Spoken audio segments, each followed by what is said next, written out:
নমস্কার বন্ধুরা, সকলকে স্বাগত জানাই। আমি রাকা আর আপনারা শুনছেন ইউটিউব চ্যানেল কথা ও কাহিনী বাই রাকা। বন্ধুরা, আমরা পাঠ করছি শ্রদ্ধেয় সাহিত্যিক শরদিন্দু বন্দ্যোপাধ্যায়ের ঐতিহাসিক উপন্যাস তুঙ্গভদ্রার তীরে। আজ পড়ব উপন্যাসটির পঞ্চম পর্ব। এর আগের পর্বগুলি আপনি যদি এখনো না শুনে থাকেন তাহলে অবশ্যই আমাদের চ্যানেল থেকে একবার শুনে নেবেন। কিন্তু আসুন এবার তাহলে গল্প পাঠ শুরু করি। শুরু হচ্ছে তুঙ্গভদ্রার তীরে পঞ্চম পর্ব।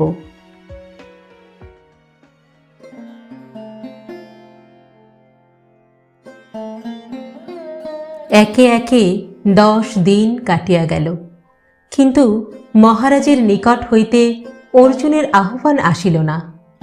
যত দিন যাইতেছে অর্জুন ততই হতাশ হইয়া পড়িতেছে। রাজা কি তাহাকে মনে রাখিয়াছেন? রাজার সহস্র কাজ, সহস্র ভাবনা, তাহার মধ্যে সামান্য একজন সৈনিক পদপ্রার্থীর কথা তাহার মনে থাকিবে, এরূপ আশা করাও অন্যায়। রাজাকে এই তুচ্ছ কথা স্মরণ করাইয়া দিতে যাওয়াও ধৃষ্টতা। তবে এখন সে কি করিবে? এই দেশ, এই দেশের মানুষ তাহার চোখে ভালো লাগিয়াছে। এই দেশকে সে মাতৃভূমি রূপে হৃদয়ে বরণ করিয়া লইয়াছে। এখন সে কোথায় যাইবে? কোন বৃত্তি অবলম্বন করিয়া জীবন ধারণ করিবে? গত 10 দিনে সে বলরামকে লইয়া বিজয়নগরের সর্বত্র ঘুরিয়া বেড়াইয়াছে। এদেশের মানুষের স্বচ্ছন্দ নিরুদ্বেগ জীবনযাত্রার যে চিত্র সে দেখিয়াছে তাহাতে আনন্দ পাইয়াছে। কিন্তু যতই দিন কাটিতেছে নিজের ভবিষ্যতের কথা ভাবিয়া ততই সে উদ্বিগ্ন হইয়া উঠিতেছে। স্বর্গে যদি স্থায়ীভাবে থাকিতেই না পারিলাম তবে 2 দিনের অতিথি হইয়া লাভ কি? সেদিন তাহারা নগর ভ্রমণে বাহির হয় নাই, অতিথি ভবনেই বিরস মন লইয়া বসিয়াছিল। বাক্যালাপের স্রোতে মন্দা পড়িয়াছে। বলরাম খুব কথা বলিতে পারে, কিন্তু আজ তাহার বাকযন্ত্র নিস্তেজ। মাঝে মাঝে 2-1টা অসংলগ্ন কথা বলিয়া সে চুপ করিয়া যাইতেছে। আজ বিদ্যুন্মালা ও মণিকঙ্কনা কখন পম্পাপতির মন্দিরে গিয়াছেন দেখা হয় নাই। দ্বিপ্রহরে তাহারা স্নানাহার করিতে গেল। অন্য সহযাত্রী অতিথিদের মধ্যে বসিয়া আহার করিল। সকলেই নিজেদের মধ্যে নানা জল্পনা করিতে করিতে আহার করিতেছে।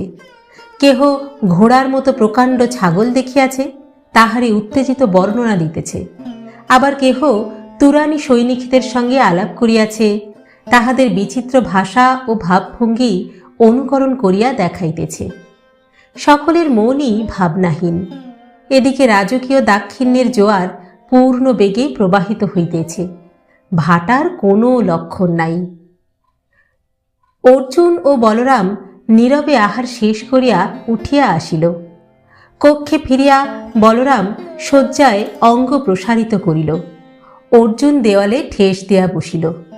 কিছুক্ষণ কাটিয়া গেল। 2 দণ্ড এইভাবে কাটিবার পর বলরাম প্রকাণ্ড হাই তুলিয়া বলিল, ঘুম পাচ্ছে বুঝলে, দিবানিদ্রা ভালো নয়, চলো নৌকোগুলো দেখে আসি। গত 10 দিনের মধ্যে তাহারা একবার কিল্লাঘাটে গিয়া নৌকোগুলোকে পরিদর্শন করিয়া আসিয়াছে। অর্জুন স্তিমিত স্বরে বলিল, চলো। বলরাম উঠিয়া বসিবার উপক্রম করিতেছে, এমন সময় দ্বারের কাছে একটি মূর্তি আসিয়া দাঁড়াইল। তাহাকে দেখিয়া বলরাম ধর্মর করিয়া উঠিয়া বসিল। এ কি বেঙ্কাটাপ্পা যে? হ্যাঁ, তারপর খবর কি? তোমাকে তো অনেক দিন দেখিনি। দ্বারের নিকট দাঁড়াইয়া বেঙ্কটাপ্পা সলজ্জ হাসিল। তাহার মুখের বোকাটে ভাব আর নেই। সে বলিল, আমি আপনাদের পিছনেই ছিলাম, আপনারা দেখতে পাননি। তারপর অর্জুনকে লক্ষ্য করিয়া বলিল, আপনাকে মহারাজ স্মরণ করেছেন। অর্জুন বিদ্যুৎ বেগে উঠিয়া দাঁড়াইল। মহারাজ আমাকে স্মরণ করেছেন? বেঙ্কাটাপ্পা বলিল, হ্যাঁ, মহারাজ বিরাম কক্ষে আপনাকে দর্শন দেবেন, আপনি আসুন আমার সঙ্গে। অতর্কিত পরিস্থিতিতে পড়িয়া অর্জুন হঠাৎ দিশেহারা হইয়া পড়িয়াছিল। বলরাম বেঙ্কাটাপ্পাকে বলিল, ভালো ভালো, আমরা যা অনুমান করেছিলাম তা মিথ্যে নয়। তা ভাই বেঙ্কাটাপ্পা, তুমি সত্যিই একজন রাজপুরুষ, হ্যাঁ, ভবঘুরে নও। বেঙ্কাটাপ্পা আবার সলজ্জ হাসিল।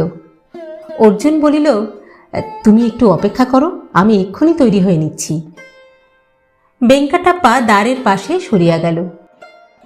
অর্জুন তরিতে বস্ত্র পরিবর্তন করিয়া উত্তরীয় স্কন্ধে লইল।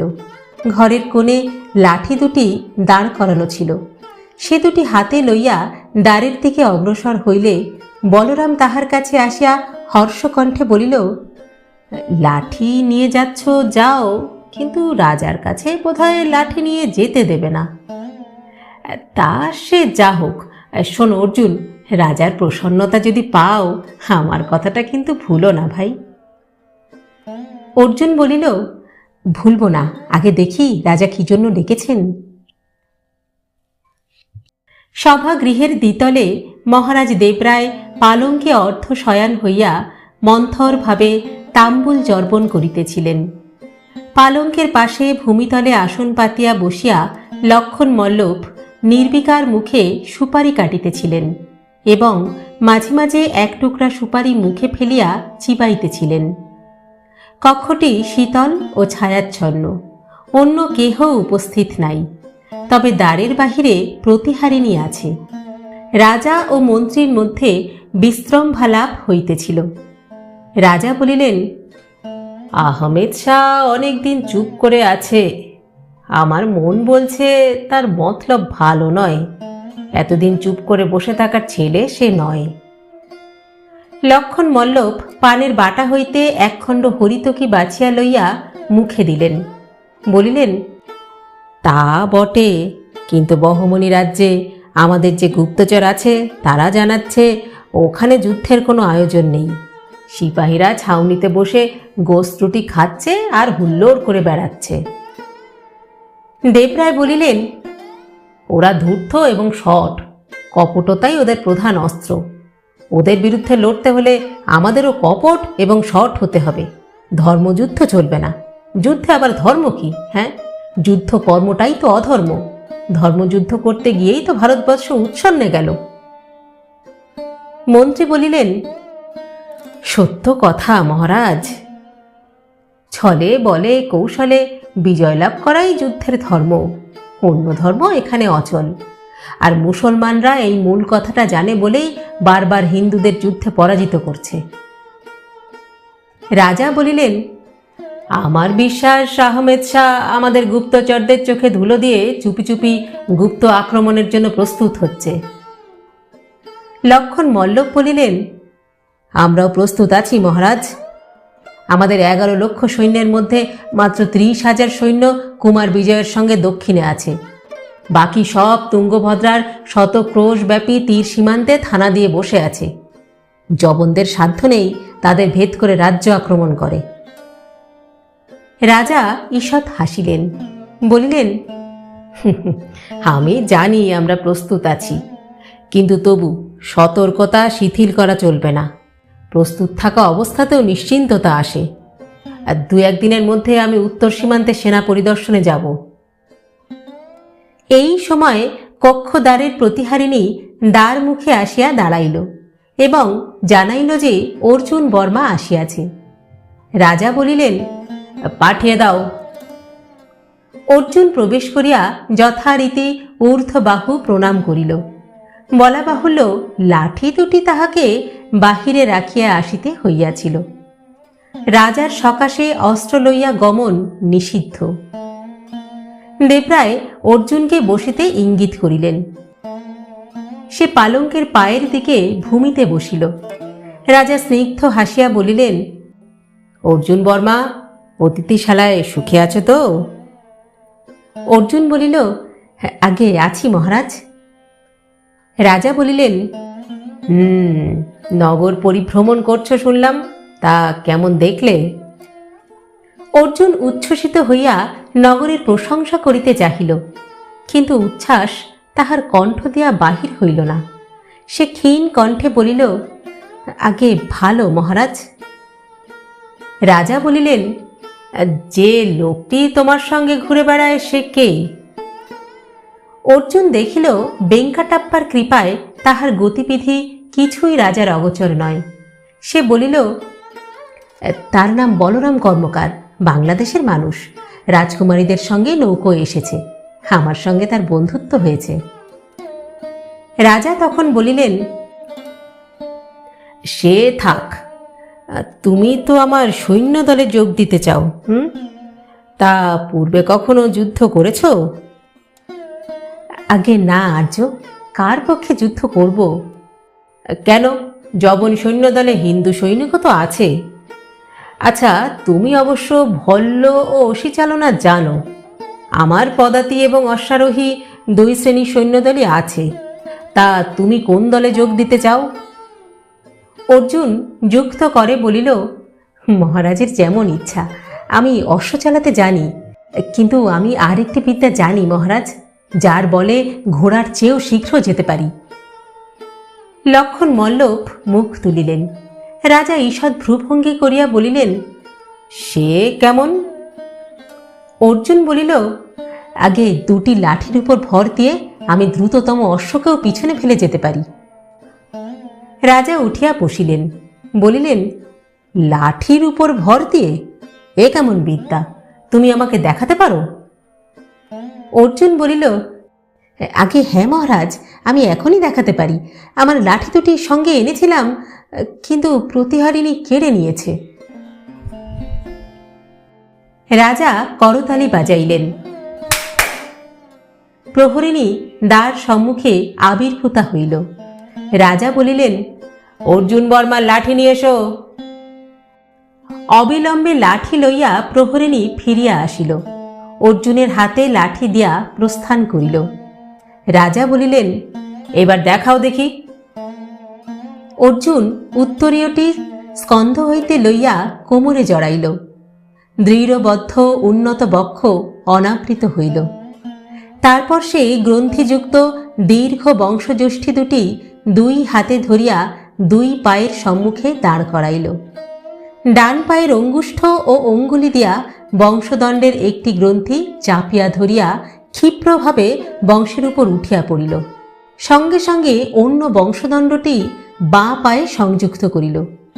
এইভাবে অর্জুন বংশদণ্ড দ্বারা পদযুগলকে লম্বমান করিয়া দীর্ঘ জঙ্ঘ সারস পাখির ন্যায় বিশাল কক্ষে ঘুরিয়া বেড়াইতে লাগিল।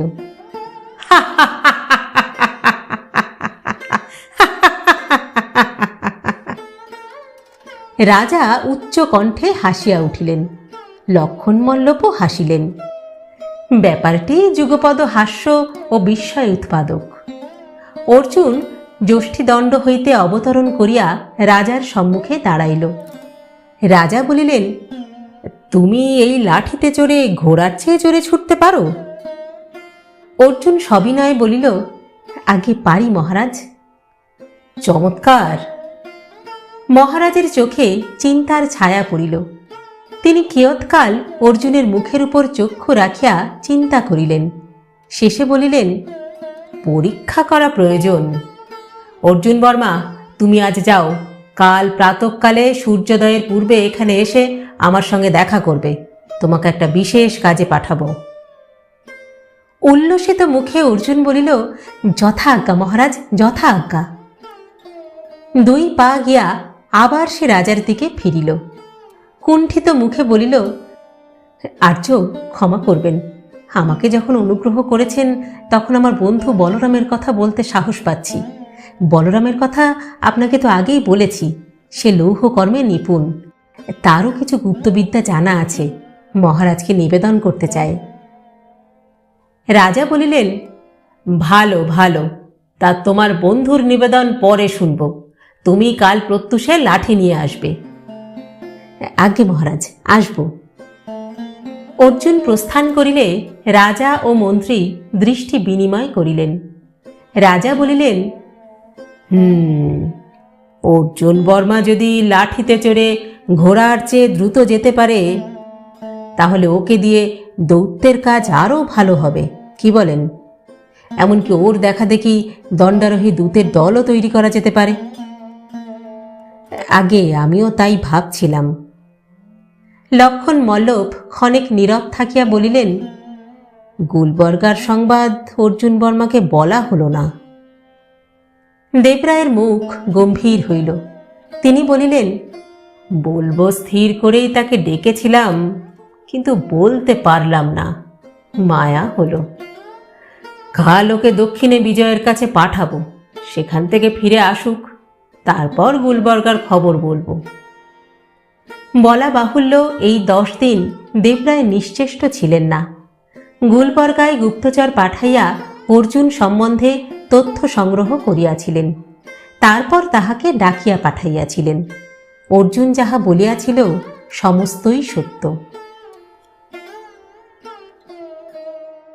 সেদিন সন্ধ্যাকালে দুই বন্ধু সাজসজ্জা করিয়া নগর পরিভ্রমণে বাহির হইল। একজন রাজ অনুগ্রহ লাভ করিয়াছে, অন্যজন শীঘ্রই করিবে। আহ্লাদে দুজনের হৃদয় ডগমগ। পান সুপারি রাস্তা ছাড়াইয়া তাহারা নগর পট্টনে উপস্থিত হইল। এখানে ফুলের দোকানে মালা কিনিয়া গলায় পরিল, কপিত্থ গন্ধি তক্র পান করিল, তারপর পানের দোকানে গিয়া পান চাহিল। পানের দোকানের সামনে দাঁড়াইয়া 3টি তরুণ যুবক নিজেদের মধ্যে হাস্য পরিহাস করিতেছিল। ইহারা বিলাসী নাগরিক নয়, মধ্যম শ্রেণীর গৃহস্থ পর্যায়ের লোক। অর্জুন ও বলরাম দোকানে উপস্থিত হইবার পর আর একটি যুবক আসিয়া পূর্বতন যুবকদের সঙ্গে যোগ দিল। উত্তেজিত স্বরে সে বলিল, শিগগির পান খাওয়াও, বড় বিপদে পড়েছি। 3 জনে সমস্বরে বলিল, কি হয়েছে? নবাগত যুবক বলিল, আর বলো কেন, বামনদেব দৈবজ্ঞের কাছে হাত দেখাতে গিয়েছিলাম। তা হাত দেখে তিনি কি বলল জানো? বলল আমার নাকি 7টা বিয়ে আর 35টা মেয়ে হবে, ছেলে একটাও হবে না। এখন আমি কি করি? সকলে হাসিয়া উঠিল। তাম্বুল পসারিণী বিপন্ন যুবককে পান দিয়া হাসি মুখে বলিল, শিক্ষিত ধ্বজের মন্দিরে পূজা দিও, বুঝলে, তাহলেই ছেলে হবে। যুবক পান মুখে পুরিয়া বলিল, বাজে কথা বলো না, বুঝলে, আমার এখনো একটাও বিয়ে হয়নি, তা ছেলে হবে কোত্থেকে? হাস্য কৌতুকের মধ্যে বলরাম জিজ্ঞাসা করিল, এই যে ভাই, শুনছ, বলছি বামনদেব দৈবজ্ঞ কোথায় থাকেন বলো তো? যুবক অঙ্গুলি দিয়া দেখাইয়া বলিল, ওই যে রামস্বামীর মন্দির, ওর পাশেই পণ্ডিতের বাসা। তা আপনিও কি জানতে চান যে কটা মেয়ে হবে? হ্যাঁ, আগে দেখি কটা বিয়ে হয়। বলরাম পান লইয়া অর্জুনকে টানিয়া লইয়া চলিল। অর্জুন বলিল, সত্যিই কি হাত দেখাবে নাকি? বলরাম বলিল, দোষ কি, একটা নতুন কিছু করা যাক, চলো যাই। বামন পণ্ডিত নিজ গৃহের বহিঃচত্বরে অজিনাসন পাতিয়া বসিয়াছিলেন। স্থূলকায় পৌঢ় ব্যক্তি, স্কন্ধে উপবিত, মুণ্ডিত মুখে তীক্ষ্ণায়ত চক্ষু, মাথার চারিপাশ ক্ষৌরিত, মাঝখানে সমস্তটাই শিখা। বলরাম ও অর্জুন তাহার সম্মুখে দাঁড়াইয়া যুক্ত পানি হইল। পণ্ডিত একে একে তাহাদের পরিদর্শন করিয়া বলিলেন, তোমরা দেখছি ভাগ্যান্বেষী বিদেশী, করকোষ্ঠী দেখাতে চাও? আগে হ্যাঁ। দৈবজ্ঞ প্রথমে অর্জুনের হাত টানিয়া কররেখা পরীক্ষা করিলেন, বেশ কিছুক্ষণ দেখিলেন, বয়স জিজ্ঞাসা করিলেন, তারপর হাত ছাড়িয়া দিয়া বলিলেন, জলজ্জমান যোগ ছিল, কেটে গেছে। তোমার জীবন এখন সংকটময় দশার ভিতর দিয়ে যাচ্ছে, পিছনে বিপদ, সামনে বিপদ, কি হয় কিছুই বলা যায় না। তা তুমি আগামী শ্রাবণী অমাবস্যার পর আমার কাছে এসো, কেমন? তখন আবার হাত দেখব। অর্জুন বিমর্ষ মুখে বলরামের পানে চাহিল। বলরাম তাড়াতাড়ি দৈবজ্ঞের দিকে হাত বাড়াইয়া দিয়া বলিল, আগে আমার হাতটাও একবার দেখুন, আমরা দুই বন্ধু। বামনদেব হাত দেখিয়া বলিলেন, তোমার হাত মন্দ নয়, দুঃখ কষ্ট অনেকটাই কেটে এসেছে, তবে স্বদেশে আর কখনো ফিরতে পারবে না। বিদেশেই সুখ সম্পদ দ্বারা পুত্র সব লাভ করবে। তা তোমরা দুজনে বন্ধু? তাহলে একটা কথা বলে রাখি, তোমরা দুজনে যদি একসঙ্গে থাকো তাহলে তোমার এই বন্ধুর অনেক রিষ্টি কেটে যাবে, কিন্তু তোমার কিছু অনিষ্ট হতে পারে। কিন্তু এখন আর কিছু বলবো না, শ্রাবণ মাসে আবার এসো, কেমন? বলরাম প্রণামী দিতে গেল, কিন্তু বামনদেব লইলেন না, বলিলেন, শ্রাবণ মাসে প্রণামী দিও। দুই বন্ধু বিষণ্ণ চিত্তে ফিরিয়া চলিল। বলরামের মনে অনুতাপ হইতে লাগিল। লঘুচিত্ত হইয়া দুই পক্ষের কাছে না যাইলেই ভালো হইত, কিন্তু তাই বা কেন? বিপদের কথা পূর্বাহ্নে জানা থাকিলে সাবধান হওয়া যায়। চলিতে চলিতে একসময় অর্জুন বলিল, আমার সঙ্গে থাকলে তোমার অনিষ্ট হতে পারে। বলরাম বলিল, কিন্তু তোমার দৃষ্টি তো কেটে যাবে, সুতরাং তোমার সঙ্গ আমি কিছুতেই ছাড়ছি না বন্ধু।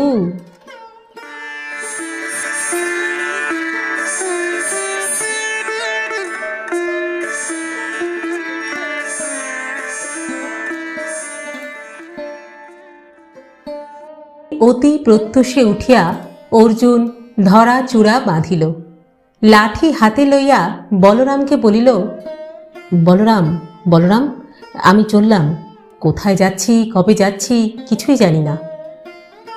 বলরাম বলিল, দুগ্গা দুগ্গা, আমি সঙ্গে যেতে পারলে ভালো হতো, তা যা হোক, সাবধানে থেকো, দুগ্গা দুগ্গা। বাহিরে তখনও রাত্রির ঘোর কাটে নাই। সভাগৃহের সম্মুখে উপস্থিত হইয়া অর্জুন দেখিল সেখানে মানুষ কেহ উপস্থিত নাই, কেবল দুটি ঘোড়া পাশাপাশি দাঁড়াইয়া আছে। রাজমন্দুরার তেজস্বী অশ্ব, পক্ক তিরিন্তি ফুলের ন্যায় বর্ণ, পিঠে কম্বলের আসন, মুখে বলগা।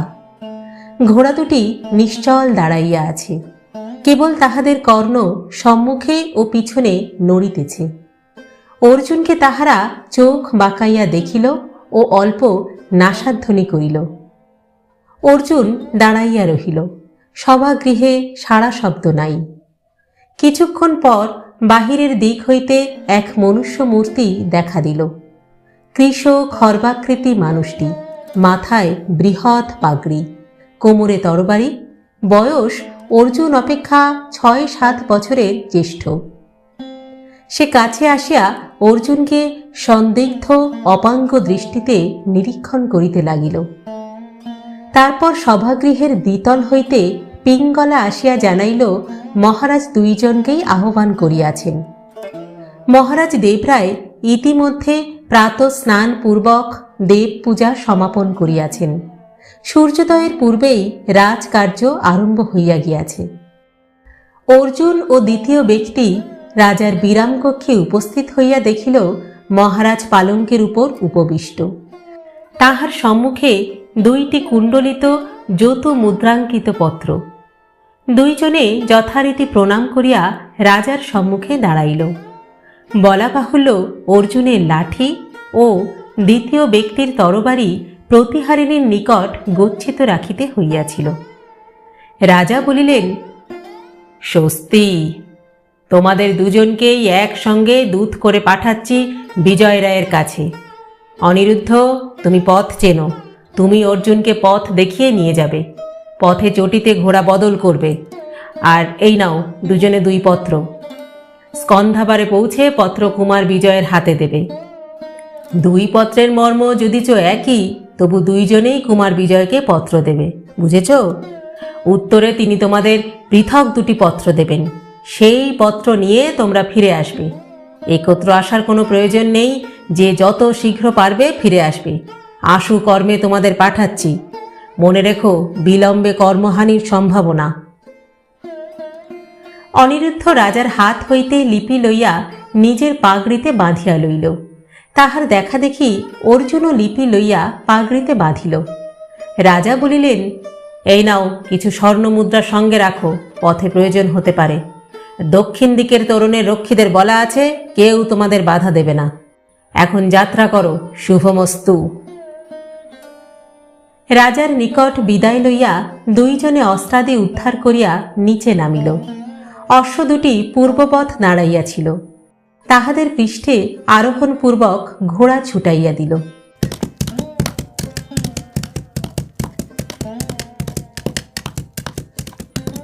তাহারা লক্ষ্য করিল না, এই সময় সভাগৃহের দ্বিতলের একটি গবাক্ষ দিয়া একজোড়া সদ্য ঘুম ভাঙা রমণী চক্ষু নিচের দিকে চাহিয়াছিল। চোখ দুটি বড় সুন্দর, মুখখানির তুলনা নাই। অশ্বারোহীরা অন্তর্হিত হইলে কুমারী বিদ্যুন্মালার দুই ভ্রুর মাঝখানে একটু ভ্রুকুটের চিহ্ন দেখা দিল। তিনি অর্জুন বর্মাকে চিনিতে পারিয়াছিলেন। ভাবিলেন, অর্জুন বর্মা কোথায় চলেছেন?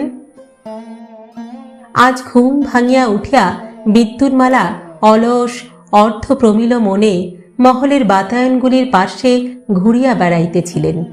সহসা একটি বাতায়ন দিয়া নিচের দৃশ্য চোখে পড়িল।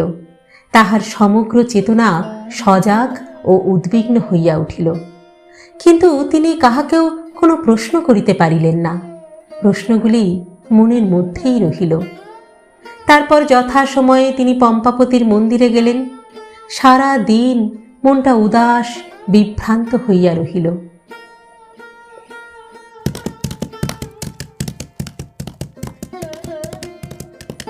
বেলা প্রথম প্রহর অতীত প্রায়। নগরের সপ্ত প্রাকার পার হইয়া অর্জুন ও অনিরুদ্ধ উন্মুক্ত পথ দিয়া চলিয়াছে। অশ্ব দুটি যুগ্ম স্বরের ন্যায় পাশাপাশি ছুটিতেছে। কেহ কাহাকেও অতিক্রম করিয়া যাইতে পারিতেছে না। পথ অশ্বাচ্ছাদিত শিলাবন্ধুর। নগর সীমানার বাহিরেও লোকালয় আছে। বিসর্পিল শৈল শ্রেণীর ফাঁকে ফাঁকে ক্ষুদ্র ক্ষুদ্র গ্রাম দেখা যায়। পথের দুই পাশে তাপকৃশ ঝোপঝাড় জঙ্গল, যেন পাথরের রাজ্যে উদ্ভিদ অনধিকার প্রবেশের চেষ্টা করিয়া হতশ্বাস হইয়া পড়িয়াছে। আকাশে প্রখর সূর্য সত্ত্বেও অশ্বারোহীরা তাপে বিশেষ কষ্ট পাইতেছে না। মাথায় পাগড়ি আছে, উপরন্তু অশ্বের ধাবনজনিত বায়ুপ্রবাহ তাহাদের দেহ শীতল রাখিয়াছে। দুইজনে পাশাপাশি চলিয়াছে বটে, কিন্তু বাক্যালাপ বেশি হইতেছে না। অনিরুদ্ধর মন খুব সরল নয়। তাহার সন্দেহ হইয়াছে যে রাজা তাহাকে সরাইয়া অর্জুনকে নিয়োগ করিতে চান। তাই অর্জুনের প্রতি তাহার মন বিরূপ হইয়া রহিয়াছে। অর্জুন তাহা বুঝিয়াছে। তাহাদের মাঝখানে প্রতিদ্বন্দ্বিতার প্রচ্ছন্ন বিরোধ দেখা দিয়াছে। একসময় অনিরুদ্ধ বলিল, তোমার নাম অর্জুন? তোমাকে আগে তো কখনো দেখিনি। অর্জুন আত্মপরিচয় দিয়া বলিল, তোমাকেও আগে দেখিনি। অনিরুদ্ধ উদ্দীপ্ত কণ্ঠে বলিল, তুমি নবাগত, তাই আমার নাম শোনোনি। আমি অনিরুদ্ধ, বিজয়নগরের প্রধান রাজদূত। 10 বছর ধরে এই কাজ করছি। আশু দৈত্যকর্মে আমার তুল্য আর কেউ নেই। বিরসভাবে অর্জুন বলিল, ভালো, আমার সৌভাগ্য যে রাজা তোমাকে আমার সঙ্গে দিয়েছেন। কিন্তু বাক্যালাপে অর্জুনের মন নাই। তাহার মন ও চক্ষু পথের চারপাশে চিহ্ন অনুসন্ধান করিয়া ফিরিতেছে। ওখানে ওই গিরিচূড়া বিচিত্র ভঙ্গিতে দাঁড়াইয়া আছে। এখানে পথের উপর দিয়া শীর্ণ জলধারা বহিয়া গিয়াছে। অদূরে ওই ভগ্নপ্রায় পাষাণ মন্দিরের পাশ দিয়া পথ দ্বিধা বিভক্ত হইয়া গিয়াছে। অর্জুন মনে মনে স্থান চিহ্নগুলিকে চিহ্নিত করিয়া রাখিতে লাগিল। এই পথেই তো তাহাকে ফিরিতে হইবে, একা। অনিরুদ্ধ বলিল, তোমার হাতে লাঠি কেন?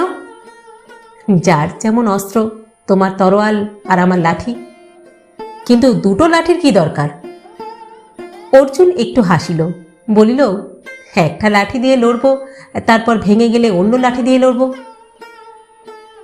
অনিরুদ্ধের মন কিন্তু সন্তুষ্ট হইল না।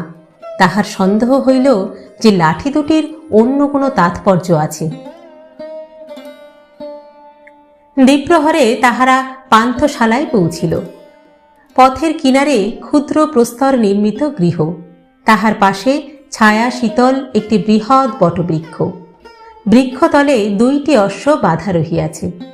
একজন মধ্যবয়স্ক শিখাধারী লোক গৃহ হইতে বাহির হইয়া আসিল, বলিল, অশ্ব প্রস্তুত, আহার প্রস্তুত, এসো বসে যাও। লোকটি অনিরুদ্ধকে চেনে। 2 জনে অশ্ব হইতে নামিয়া গৃহে প্রবেশ করিল।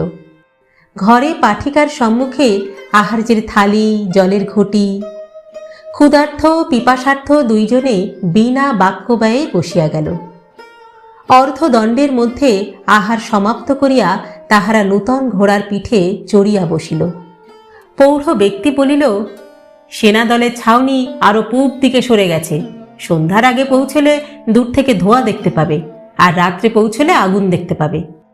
এখনো 30 ক্রোশ পথ বাকি। আবার তাহারা বাহির হইয়া পড়িল। 2 অশ্বারোহী যখন কুমার বিজয়ের স্কন্ধাবারে পৌঁছিল, তখন সূর্যাস্ত হইয়া গিয়াছে। গোধূলির আলোয় সৈন্যাবাসটি দেখাইতেছে একটি বিরাট গো গৃহের মতন। অসংখ্য গরুর গাড়ি পাশাপাশি সাজাইয়া বিপুলায়তন একটি চক্রব্যূহ রচিত হইয়াছে। তাহার মধ্যে তালপত্রের ছায়াকৃত অগণিত ছাউনি। মধ্যস্থলে সেনাপতির জন্য বস্ত্র নির্মিত উচ্চ শিবির। শকট চক্রের এক স্থানে একটু ফাঁকা আছে। এই প্রবেশদ্বারের মুখে সশস্ত্র রক্ষী পাহারা দিতেছে। উপরন্তু একদল রক্ষী শকট বেষ্টনের বাহিরে পরিক্রমণ করিতেছে, পাছে সৈন্যদল রাত্রিকারে আক্রমণ করে, তাই এই সতর্কতা। অনিরুদ্ধ ও অর্জুন স্কন্ধাবারে উপস্থিত হওয়ার সঙ্গে সঙ্গে সেনাপতির নিকট নীত হইল। বিজয় রায় তখন আহারে বসিয়াছিলেন, কিন্তু রাজদূত যখনই আসুক তৎক্ষণাৎ তাহার সহিত সাক্ষাৎ করিতে হইবে, ইহাই রাজকীয় নিয়ম। বস্ত্রাবাসের একটি বৃহৎ কক্ষে বিজয় রায় আহারে বসিয়াছিলেন। পাঠিকার সম্মুখে 8-10টি থালিকা। থালিকাগুলিকে ঘিরিয়া 10-12টি তৈলদ্বীপ। 6 জন পরিচারক পার্শ্বরক্ষী সম্মুখে ও পিছনে দাঁড়াইয়া পাহারা দিতেছে, তাহাদের হাতে ছুরিকা। বিজয় রায়ের আহার্য বস্তুর পরিমাণ যেমন প্রচুর, তেমনি অধিকাংশই আমিষ, সেই সঙ্গে কিছু ঘৃতপক্ক অন্ন ও 1 ভৃঙ্গার দ্রাক্ষাসার। বিজয় রায় ম্লেচ্ছ রন্ধন পদ্ধতির পক্ষপাতী ছিলেন, তাই তাহার ভোজন পাত্রগুলিতে শোভা পাইতেছে মেষ মাংসের শূলপক্ক গুটিকা, কালিকা, সেচকি, দোলমা, সামোসা ইত্যাদি। একটি স্ফটিকের পাত্রে স্তূপীকৃত আঙুর ফল। বিজয় রায়ের আকৃতি মধ্যম পাণ্ডবের মতো, বৌঢ় রস্ক, গজস্কন্ধ। জ্যৈষ্ঠ দেবরায় ও কনিষ্ঠ কম্পনের সহিত তাহার আকৃতির সাদৃশ্য অতি অল্প। সঙ্গম বংশের প্রতিষ্ঠাতা হরিহর ও বৃকরায় সকল বিষয়ে অভেদাত্তা ছিলেন, কিন্তু তাহাদের আকৃতি ছিল সম্পূর্ণ বিপরীত। ভীমার্জুনের আকৃতির মধ্যে যে তফাৎ, হরিহর ও বৃকরায়ের আকৃতিতে সেইরূপ পার্থক্য ছিল। একজন সিংহ, অন্যজন হস্তি। তারপর পুরুষানুক্রমে এই দ্বিবিধ আকৃতি বারবার এই বংশে দেখা দিয়াছে। দেশের লোক হরিহর রায় ও বৃকরায়কে স্নেহভরে হুক্ক বুক্ক বলিয়া উল্লেখ করিত। দেবরায় ও বিজয় রায়কে দেখিয়া তাহারা নিজেদের মধ্যে সগর্বে বলাবলি করিত, হুক্ক বুক্ক আবার ভাতৃরূপে পুনর্জন্ম গ্রহণ করিয়াছেন। অনিরুদ্ধ ও অর্জুন বিজয় রায়ের সম্মুখে উপস্থিত হইলে তিনি বিশাল চক্ষু তুলিয়া তাহাদের পরিদর্শন করিলেন। তারপর বাঁ হাত বাড়াইয়া পত্র 2টি গ্রহণ করিলেন। পত্রের যতুমুদ্রা অভগ্ন আছে কিনা পরীক্ষা করিয়া তিনি পত্র 2টি মাথায় ঠেকাইলেন। তারপর একজন পরিচারকের দিকে চাহিলেন। পরিচারক আসিয়া একে একে পত্র 2টির যতুমুদ্রা ভাঙিয়া বিজয় রায়ের চোখের সম্মুখে মেলিয়া ধরিল। তিনি আহার করিতে করিতে পাঠ করিলেন। পত্রে দূতেদের সম্মুখে বোধহয় কিছু লেখা ছিল।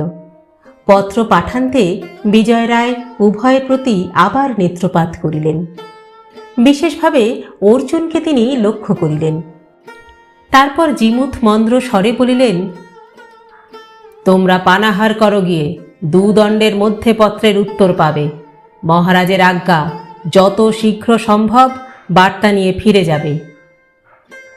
অনিরুদ্ধ বলিল, আর্য, আজ রাত্রেই ফিরে যেতে পারতাম, কিন্তু অন্ধকার রাত্রে ঘোড়া তো চলবে না। কাল প্রত্যুষে আলো ফোটার সঙ্গে সঙ্গে যাত্রা করব। বিজয় রায় একটি সামোসা মুখে পুরিয়া ঘাড় নাড়িলেন। অনিরুদ্ধ ও অর্জুন শিবিরের বাহিরে আসিল। বাহিরে তখন মশাল জ্বলিয়াছে। কোথাও সঞ্চরমান আলোকপিণ্ড ঘুরিয়া বেড়াইতেছে, কোথাও স্থির হইয়া আছে। প্রান্তরে যেন ভৌতিক দীপোৎসব চলিতেছে। রাজদূতেরা ছাউনিতে উত্তম পানাহার পাইল। একটি স্বতন্ত্র ছত্রতলে শুষ্ক তৃণশয্যায় শয়ন করিল। ছাত্রাবাসগুলি রাত্রিবাসের জন্য নয়। অধিকাংশ সৈনিক মুক্ত আকাশের তলে খড় পাতিয়া শয়ন করে। দিবাকালে প্রচণ্ড সূর্যের দহন হইতে আত্মরক্ষার জন্য ছত্রগুলির প্রয়োজন হয়। দুজনেই শয্যাশ্রয় করিয়াছে। এমন সময় সেনাপতির এক পরিচারক আসিয়া 2 জনকে 2টি পত্র দিয়া গেল। অর্জুন নিজের চিঠি কোমরে গুজিয়া লইল। বাক্যালাপ বিশেষ হইল না। অনিরুদ্ধ একটি উদ্গার তুলিল। অর্জুন জৃম্ভন ত্যাগ করিল। 2 জনের মাথায় একই চিন্তার ক্রিয়া চলিতেছে। কি করিয়া অন্যকে পিছনে ফেরিয়া আগে রাজার সমীপে পৌঁছিবে। উভয়ের শরীর ক্লান্ত ছিল। অনিরুদ্ধ শয়ন করিয়া চিন্তা করিতে লাগিল। অর্জুন লাঠি দুটিকে আলিঙ্গন করিয়া শুইয়া রহিল এবং অধিক চিন্তা করিবার পূর্বেই ঘুমাইয়া পড়িল। ক্রমে স্কন্ধাবারে মশালগুলি একে একে নিভিয়া আসিতে লাগিল। তারপর রন্ধ্রহীন অন্ধকারে চরাচর ব্যাপ্ত হইল। এই অন্ধকারে কচ্ছিৎ প্রহরীদের হাঁক ডাক ও অস্ত্রের ঝনৎকার শোনা যাইতে লাগিল। রাত্রির মধ্যযামে দুরাগত শৃগালের সমবেত ডাক শুনিয়া অর্জুনের ঘুম ভাঙিয়া গেল। চক্ষু না খুলিয়াই সে অনুভব করিল যে তাহার দেহের ক্লান্তি দূর হইয়াছে। সে চক্ষু খুলিল। ছত্রের বাহিরে তরল অস্ফুট আলো দেখিয়া সে চমকিয়া উঠিয়া বসিল। তবে কি সকাল হইয়া গিয়াছে? সে চকিতে ঘাড় ফিরাইয়া দেখিল অনিরুদ্ধ এখনো ঘুমাইতেছে। কিঞ্চিত আশ্বস্ত হইয়া সে আবার বাহিরের দিকে অনুসন্ধিৎসু দৃষ্টি প্রেরণ করিল। না, এ ভোরের আলো নয়, চাঁদের আলো। মধ্যরাত্রে কৃষ্ণপক্ষের চাঁদ উঠিয়াছে। ছাউনি সুষুপ্ত। অর্জুন নিঃশব্দে উঠিয়া বৌহ মুখে উপস্থিত হইল। প্রধান প্রহরী হাঁকিল, কে যায়? অর্জুন তাহার কাছে গিয়া বলিল, চুপ চুপ, আমি রাজদূত, এখনই আমাকে রাজধানীতে ফিরতে হবে। প্রহরী বলিল, তা ভালো, কিন্তু তোমার ঘোড়া চাই তো, তোমার ঘোড়া কোথায়? অর্জুন বলিল, ঘোড়ার দরকার নেই, এই আমার ঘোড়া। বলিয়া অর্জুন লাফাইয়া লাঠিতে আরোহণ করিল। তারপর দীর্ঘ পদক্ষেপে উত্তরাভিমুখে চলিল। হতবুদ্ধি প্রহরীরা মুখ বেদান করিয়া রহিল। স্কন্ধাবারের কাছে সুনির্দিষ্ট পথ নাই। মাঠের মাঝখানে অস্থায়ী ছাউনির নিকট পথ কি জন্য থাকিবে?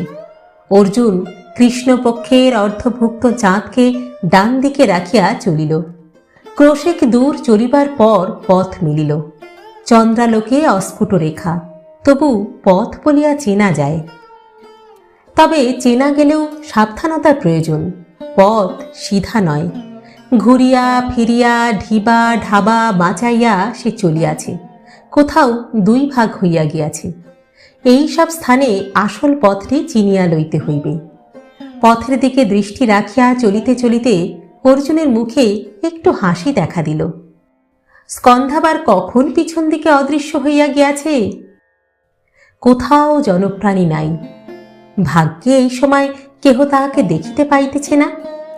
দেখিলে ভাবিত একটি দীর্ঘ শীর্ণ প্রেত চাঁদের আলোয় ছুটিয়া চলিয়াছে। একটি শৈলখণ্ডের মোড় ঘুরিয়া অর্জুনের পথ হারাইবার আশঙ্কা সম্পূর্ণ দূর হইল। সম্মুখে বহু দূরে একটি রক্তাভ আলোর বিন্দু দেখা যাইতেছে। হেমকূট পর্বতের আগুন। আর পথভ্রষ্ট হইবার ভয় নাই। ওই আলোকবিন্দু সম্মুখে রাখিয়া চলিলেই বিজয়নগরে পৌঁছানো যাইবে। অর্জুন সহর্ষে দীর্ঘ পদদয় ক্ষিপ্রতর বেগে চালিত করিয়া দিল। তখন উষার আলো ফুটিয়াছে কি ফোটে নাই। পশ্চিম আকাশে চাঁদ ফ্যাকাশে হইয়া গিয়াছে। রাজসভাগৃহের অন্ধকার মূর্তি ধীরে ধীরে পরিস্ফুট হইয়া উঠিতেছে। দাসী পিঙ্গলা অভিসারে গিয়াছিল। বহির্দিক হইতে ফিরিয়া আসিয়া দেখিল সভাগৃহের অগ্রপ্রাঙ্গণে হাঁটুর উপর মাথা রাখিয়া একজন বসিয়া আছে। পিঙ্গলা কাছে গিয়া ঝুঁকিয়া দেখিল অর্জুন বর্মা। বিস্ময়ে বিহ্বলভাবে ছুটিতে ছুটিতে সে রাজাকে সংবাদ দিতে গেল।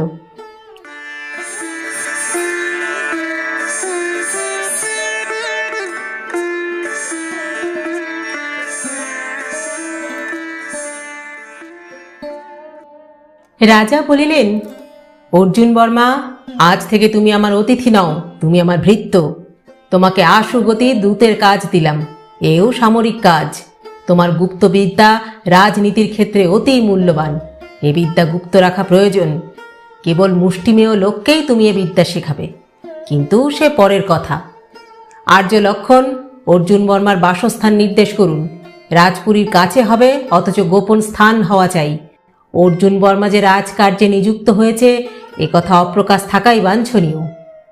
লক্ষণ মল্লক কেবল ঘাড় নাড়িলেন। অর্জুন যুক্ত করে বলিল, ধন্য মহারাজ, ধন্য। যেখানে আমার বাসস্থান নির্দেশ করবেন সেখানেই আমি থাকব।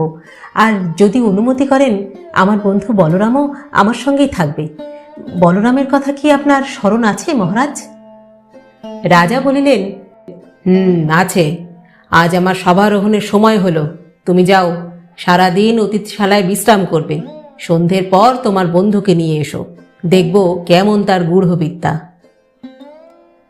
সূর্যোদয় হইয়াছে। মন্ত্রণা গৃহ হইতে বাহির হইয়া অর্জুন অতিথিশালার দিকে চলিল। দেহের স্নায়ুপেশী ক্লান্ত, কিন্তু হৃদয়ের মধ্যে অপূর্ব উচ্ছ্বাস উচ্ছ্বলিত হইতেছে। দাসী পিঙ্গলা এই কয়দিনে বিদ্যুন্মালা ও মণিকঙ্কনার প্রতি আকৃষ্ট হইয়াছে। একটু অবকাশ পাইলেই তাহাদের কাছে আসিয়া বসে, রাজ্যের গল্প করে। রাজার ইঙ্গিতে রাজকুমারীদের মনোরঞ্জন করাও তাহার একটি কর্তব্য হইয়া দাঁড়াইয়াছে। তাই সেদিন রাজকুমারীরা পম্পাপতির মন্দির হইতে ফিরিবার পর সে তাহাদের মহলে আসিয়া মেঝের উপর পা ছড়াইয়া বসিল। প্রকাণ্ড একটা হাঁফ ছাড়িয়া বলিল, বাবা, অর্জুন বর্মা মানুষ তো নয়, যেন বাজ পাখি। দুই রাজকন্যা চকিতে মুখ ফিরাইলেন। মণিকঙ্কনা বলিল, কে বাজ পাখি? অর্জুন বর্মা? পিঙ্গলা বলিল, হ্যাঁ গো রাজকুমারী, যিনি তোমাদের সঙ্গে এসেছেন। বিদ্যুন্মালার হৃৎপিণ্ড দুলিয়া উঠিল। মণিকঙ্কনা বলিল, ও মা, তিনি উঠতেও জানেন? আমরা তো জানি তিনি কেবল মাছের মতো সাঁতার কাটতে পারেন। তা তিনি কোথায় উড়ে বেড়াচ্ছেন? পিঙ্গলা গলা একটু হর্ষ করিয়া বলিল, কি বলবো রাজকুমারী, সে এক আশ্চর্য ব্যাপার। মহারাজ কাল সকালে তাকে দূতকর্মে পাঠিয়েছিলেন 60 ক্রোশ দূরে। আজ সকালে তিনি কাজ ছেড়ে ফিরে এসেছেন। বলো দেখি রাজকন্যা, এ কি মানুষে পারে? মণিকঙ্কনা বলিল, অমানুষিক কাজই বটে। তা তিনি একলা গিয়েছিলেন? পিঙ্গলা হাসিয়া উঠিল, বলিল, একলা কেন, সঙ্গে অনিরুদ্ধ ছিল, রাজ্যের চঙ্গদূত। তা অনিরুদ্ধ এখনো ফেরেনি, হয়তো সন্ধেবেলায় ধুকতে ধুকতে ফিরবে। বিদ্যুন্মালার হৃদযন্ত্র যে অস্বাভাবিকভাবে প্রসারিত ও সংকুচিত হইতেছে, তিনি নিঃশ্বাস রোধ করিয়া আছেন, তাহা কেহ জানিতে পারিল না। পিঙ্গলা আরও খানিকক্ষণ অর্জুন বর্মার পরাক্রমের কথা আলোচনা করিয়া চলিয়া গেল। মণিকঙ্কনাও কিয়ৎকাল পরে উঠিয়া গেল। রাজার বিরাম কক্ষে উঁকি মারিয়া দেখিতে গেল রাজা সভা হইতে ফিরিয়াছেন কিনা। সে সুযোগ পাইলেই রাজার বিরাম কক্ষে গিয়া আড়াল হইতে উঁকি ঝুঁকি মারে। বিদ্যুন্মালা একাকী বসিয়া রহিলেন। তাহার হৃদয়ে আশা ও আকাঙ্ক্ষার জটিল গ্রন্থি রচনা চলিতে লাগিল। সন্ধ্যার পর রাজার বিরাম কক্ষে দীপাবলি জ্বলিতেছিল। রাজা পালঙ্কে সমাসীন, সম্মুখে ভূমির উপর অর্জুন ও বলরাম। আজ লক্ষণ মল্লভ উপস্থিত নাই, সম্ভবত অন্য কোনো কাজে ব্যাপৃত আছেন। পিঙ্গলা এতক্ষণ ঘরে ছিল, রাজার ইঙ্গিতে সরিয়া গিয়াছে। রাজা বলিলেন, বলরাম, তুমি বাংলাদেশের মানুষ? বলরাম করজোরে বলিল, আগে হ্যাঁ মহারাজ, রাঢ় বাংলা, বর্ধমান ভক্তি, নগর বর্ধমান। রাজা বলিলেন, বাংলাদেশে মুসলমান রাজা, তারা অত্যাচার করে? বলরাম বলিল, করে মহারাজ। যারা দুষ্ট তারা স্বভাবের বশে অত্যাচার করে, আর যারা শিষ্ট তারা অত্যাচারের ভয়ে করে। ভয়ে অত্যাচার করে? হ্যাঁ মহারাজ, মুসলমানরা সংখ্যায় মুষ্টিমেয়, হিন্দুরা তো তাদের সংখ্যায় শতগুণ, তাই তারা মনে মনে ভয় পায় এবং সেই ভয় চাপা দেবার জন্যই অত্যাচার করে। তুমি যথার্থই বলেছ। সকল অত্যাচারের মূলে আছে ষড়রিপু এবং ভয়। তুমি দেখছি বিচক্ষণ ব্যক্তি। তা তোমার গুপ্তবিদ্যা কিরূপ, আমাকে শোনাও। মহারাজ, আমি কর্মকার, লোহার কাজ করি, সকল রকম লোহার কাজই জানি, এমনকি কামান পর্যন্ত ঢালাই করতে পারি। সে আর নতুন কি, বিজয়নগরে শত শত কর্মকার কামান নির্মাণে নিযুক্ত আছে। যথার্থ মহারাজ, যথার্থ। কামান সর্বত্র তৈরি হয়, তাতে নতুনত্ব কিছু নেই। কিন্তু এমন কামান যদি তৈরি করা যায় যা একজন মানুষ স্বচ্ছন্দে অবলীলাক্রমে বহন করে নিয়ে যেতে পারে। মহারাজ কিছুক্ষণ চাহিয়া রহিলেন, তারপর বলিলেন, তা কি করে সম্ভব? বলরাম বলিল, আর্য, যুদ্ধের জন্য যে কামান তৈরি হয় তা অতি গুরুভার। তাকে এক স্থান থেকে অন্য স্থানে নিয়ে যাওয়া এক মহা শ্রমসাধ্য ব্যাপার। 50 জন লোক মিলে গো শকটে তুলে তাকে নিয়ে যেতে হয়। বিজয়নগরের মতো পার্বত্য দেশে কামান যুদ্ধক্ষেত্রে নিয়ে যাওয়া তো আরও কষ্টসাধ্য কার্য। তাই এমন কামান দরকার যা প্রত্যেক সৈনিক ভল্লের মতো হাতে করে নিয়ে যেতে পারে। রাজা বলিলেন, কিন্তু সেরূপ কামান কি তৈরি করা যায়? বড় কামান ঢালাই করা যায়, মাঝারি পিতলের কামানও ঢালাই হয়, কিন্তু একজন মানুষ বহন করে নিয়ে যেতে পারে এমন কামানের কথা তো শুনিনি। বলরাম বলিল, আর্য, কামানের রহস্য তার নালিকার মধ্যে। বড় নালিকা ঢালাই করা সহজ, কিন্তু অতি ক্ষুদ্র এবং অতি লঘু নালিকা তৈরি করা কঠিন। কঠিন কিন্তু অসম্ভব নয় মহারাজ। তা যদি সম্ভব হয় তাহলে আধুনিক যুদ্ধের ধারা একেবারে পরিবর্তিত হয়ে যাবে। তীরন্দাজ সেনার আর প্রয়োজন হবে না। তুমি আমাকে দেখাতে পারো? পারি মহারাজ, নিশ্চয়ই পারি। দ্বারের প্রহরিণী আমার থলিটি কেড়ে নিয়েছে। মহারাজ, আজ্ঞা দিন, থলিটা একবার নিয়ে আসুক। রাজার আদেশে প্রহরিণী বলরামের থলি দিয়া গেল। বলরাম থলি হইতে একটি লৌহ যষ্টি বাহির করিয়া রাজার হাতে দিল। রাজা অভিনিবেশ সহকারে সেটি নাড়িয়া চাড়িয়া দেখিলেন। এক বিতস্তি দীর্ঘ বেনু বংশের ন্যায় গোলাকৃতি লৌহ যষ্টি, কিন্তু দণ্ড নয়, নালিকা। তাহার অন্তর্ভাগ শূন্য এবং মসৃণ। রাজা বিস্মিত হইয়া বলিলেন, এ তো দেখছি লৌহ নালিকা। এত সরু নালিকা তুমি নির্মাণ করলে কি করে? বলরাম স্মিত মুখে হাত জোর করিয়া বলিল, আর্য, ওইখানেই আমার গুপ্তবিদ্যা। আমি সরু নল তৈরি করার কৌশল উদ্ভাবন করেছি। রাজা নালিকাটি আরও খানিকক্ষণ দেখিলেন, বলিলেন, তারপর বলো। বলরাম বলিল, শ্রীমান, কামান নির্মাণের মূল রহস্য হল নালিকা নির্মাণ। নালিকা তৈরি হলে বাকি সব উপসর্গ অতি সহজ। দেখুন, এই যে নালিকা, এই নালিকা দিয়ে অতি সহজেই ক্ষুদ্র কামান রচনা করা যায়। প্রথমে নলের এক প্রান্তে লোহার আবরণ দিয়ে বন্ধ করে দেব, তাতে কেবল একটি সূচি প্রমাণ ছিদ্র থাকবে। তারপর নলের মধ্যে বারুদ ভরব। পিছনের ছিদ্রপথে বারুদ একটু বেরিয়ে আসবে, তখন সেই ছিদ্রের বেরিয়ে আসা বারুদে আগুন দিলেই কামান ফুটবে। প্রক্রিয়াটা বোঝাতে পেরেছি কি মহারাজ?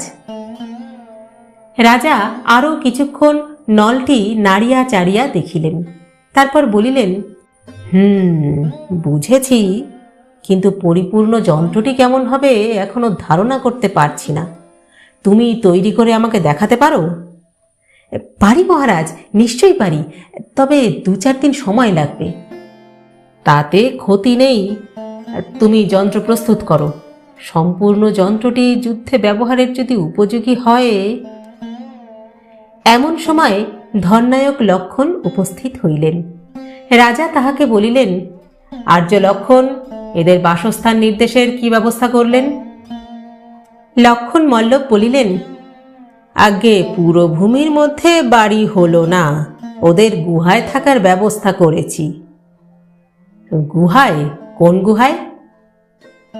রাজ অবরোধের দক্ষিণ প্রান্তে কমলা সরোবরের অদূরে সংকেত গুহা নামে যে গুহা আছে, তাতেই ওদের বাসস্থান নির্দেশ করেছি।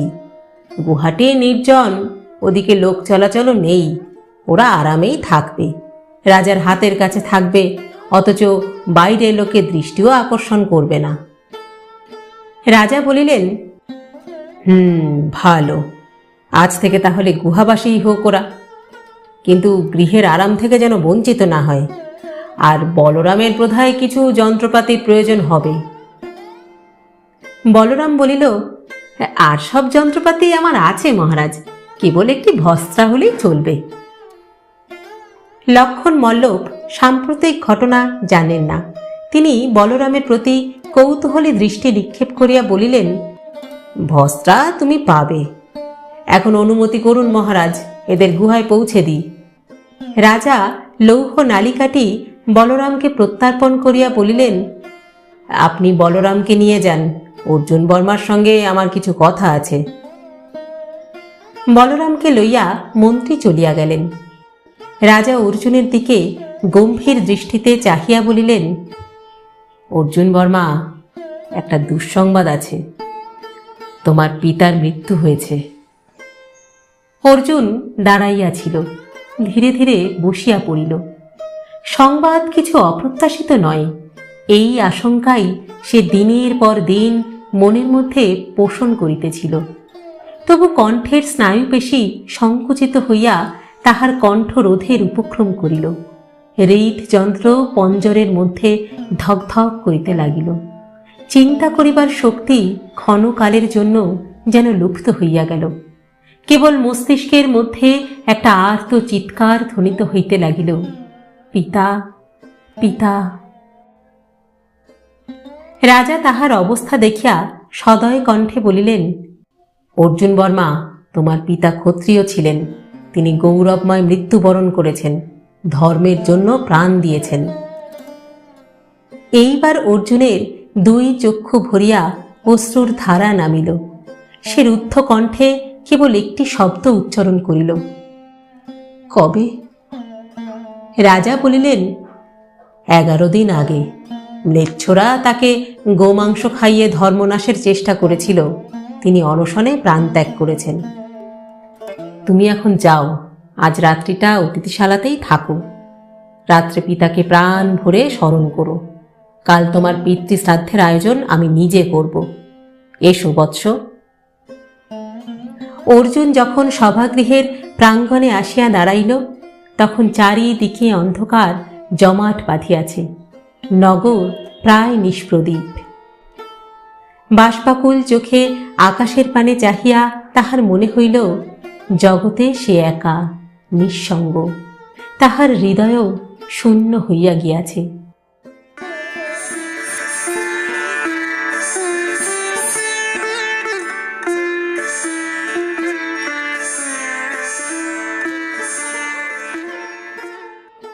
2 দিন পরে মহারাজ দেবরায় সীমান্ত সেনা পরিদর্শনে বাহির হইলেন, সঙ্গে পিঙ্গলা এবং 5 জন পাচক। দেহরক্ষী রূপে চলিল 1,000 তুরানী ধনুর্ধর। রাজা রাজ্যের উত্তর সীমান্তের এক প্রান্ত হইতে অন্য প্রান্ত পর্যন্ত পরিদর্শন করিবেন। ন্যূনাধিক 1 পক্ষকাল সময় লাগিবে। ইতিমধ্যে ধননায়ক লক্ষণ মল্ল একান্ত অনাড়ম্বর ভাবে রাজ্য পরিচালনার ভার নিজ হস্তে তুলিয়া লইয়াছেন। কুমার কম্পনদেবের ইচ্ছা ছিল রাজার অনুপস্থিতি কালে তিনি রাজ প্রতিভু হইয়া রাজকার্য চালাইবেন, কিন্তু রাজা তাহাকে ডাকিলেন না। এত অল্প সময়ের জন্য শূন্যপাল নিয়োগের প্রয়োজন হয় না, মন্ত্রীই কাজ চালাইয়া লইতে পারিবেন। কুমার কম্পনের বিষয় জর্জরিত মন আরো বিষাক্ত হইয়া উঠিল। কুমার কম্পনের নূতন গৃহ সম্পূর্ণ হইয়াছে, তাহাতে নানা প্রকার মহার্ঘ সাজসজ্জা বসিয়াছে, কিন্তু এখনো তিনি গৃহপ্রবেশ করেন নাই। তাহার প্রকাশ্য অভিপ্রায় রাজা প্রত্যাগমন করিলে রাজাকে এবং রাজ্যের গণ্যমান্য রাজপুরুষদের প্রকাণ্ড ভোজ দিয়া গৃহপ্রবেশ করিবেন। এই অভিপ্রায়ের পশ্চাতে যে কুটিল এবং দুঃসাহসিক অভিসন্ধি আছে, তাহা তিনি হাস্য মুখে আবৃত করিয়া রাখিয়াছেন। অর্জুন ও বলরাম গুহা মধ্যে অধিষ্ঠিত হইয়াছে। অতিথিশালা হইতে গুহায় স্থানান্তরিত হইয়া কিন্তু তাহাদের সুখ স্বাচ্ছন্দ্যের তিল মাত্র হানি হয় নাই। বিজয়নগরের সর্বত্র তথা রাজপুরভূমির মধ্যে ছোট ছোট পাহাড় আছে। পাহাড় না বলিয়া তাহাদের শিলাস্তূপ বলিলেই ভালো হয়। সর্বত্র দেখা যায় বলিয়া কেহ এগুলিকে বিশেষভাবে লক্ষ্য করে না। অনেক শিলাস্তূপের অভ্যন্তরে নৈসর্গিক কন্দর আছে। অর্জুন ও বলরাম যে গুহাতে আশ্রয় পাইয়াছিল তাহাও এইরূপ গুহা।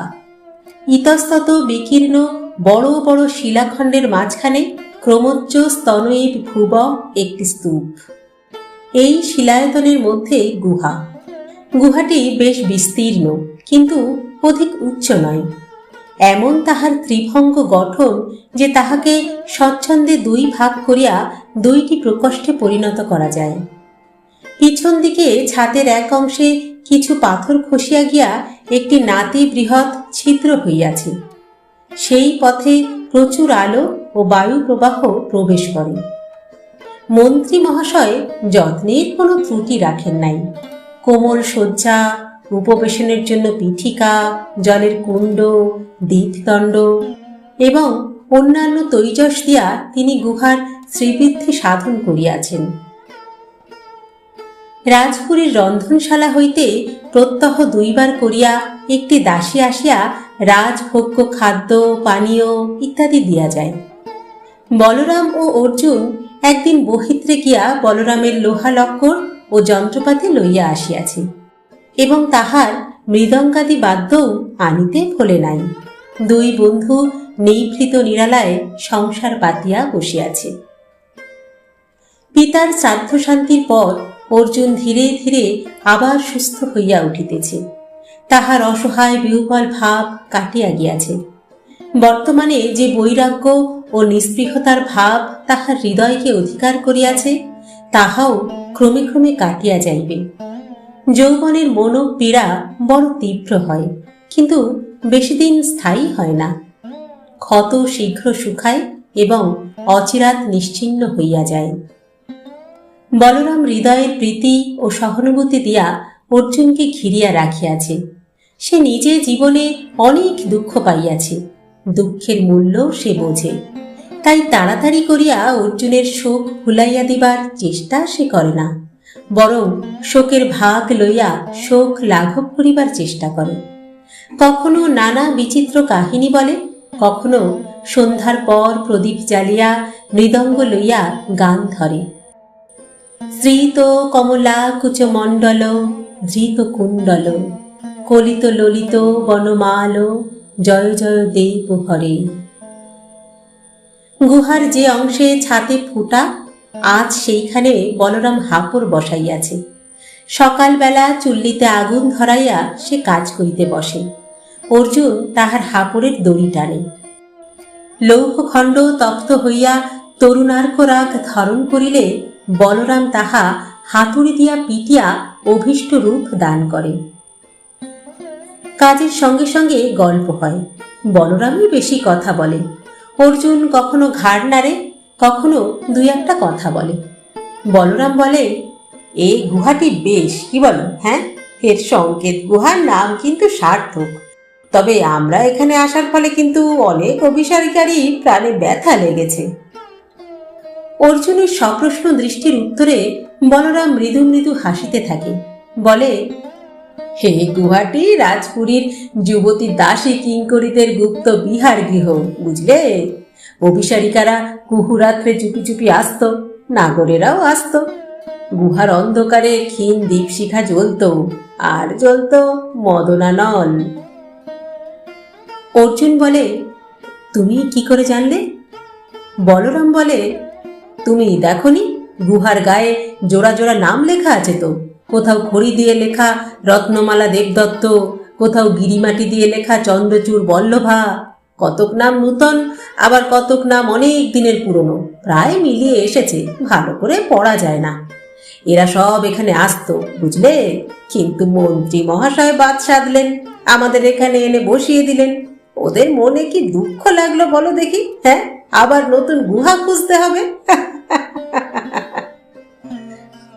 বলিয়া বলরাম অনেকক্ষণ ধরিয়া হো হো করিয়া হাসিতে থাকে।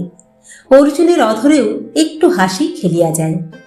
আবার কখনো বলরাম বলে, আজ আর কামান তৈরি করতে ভালো লাগছে না, বুঝলে? এসো, তোমার লাঠির জন্য দুটো হুল তৈরি করে দিই। লাঠির ডগায় বসিয়ে দিলেই লাঠি একেবারে বল্লমে পরিণত হবে। অর্জুন বলে, তাতে কি লাভ? বলরাম বলে, বাহ, লাভ হবে না? একাধারে ঘোড়া, আবার বল্লমও পাবে। ভেবে দেখো, তুমি তো রাজদূত, তোমাকে যখন তখন পাহাড় জঙ্গল ভেঙে দূর দূরান্তে যেতে হবে, তাই না? তা হঠাৎ যদি অস্ত্রধারী আততায়ী তোমাকে আক্রমণ করে, তখন তুমি কি করবে? হ্যাঁ, লাঠি দিয়ে আর কত লড়বে? তখন এই অস্ত্রটি তোমার কাজে লাগবে। তুমি তখন টুক করে লাঠি থেকে নেমে বল্লম দিয়ে শত্রুর পেট ফুটো করে দেবে। অর্জুন বলে, তা বটে। বলরাম দুইটি লোহার হুল তৈয়ার করিয়া লাঠির মাথায় আট করিয়া বসাইয়া দেয়। দুই বন্ধু দুটি বল্লম লইয়া কিছুক্ষণ ক্রীড়া যুদ্ধ করে। রঙ্গ কৌতুকে অর্জুনের মন লঘু হইয়া যায়।